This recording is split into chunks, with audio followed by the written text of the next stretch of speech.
केंद्रीय गृहमंत्री शहांकडून लोकसभेत 130वा घटना दुरुस्ती विधेयक सादर।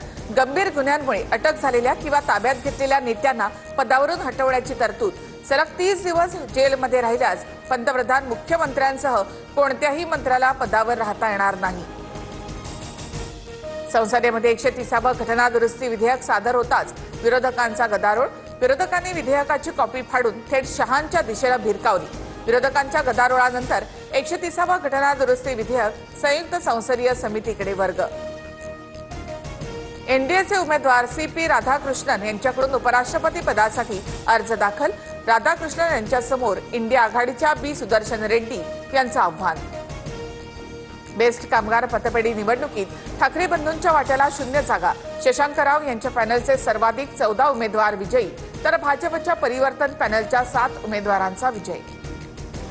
ठाकरे बंधूंनी पतपेढीच्या निवडणुकीचं राजकीयकरण केलं। पतपेढीच्या निवडणुकीचं राजकीयकरण न आवडल्यामुळे लोकांनी ठाकरे बंधूंना नाकारलं। मुख्यमंत्री फडणवीसांची प्रतिक्रिया।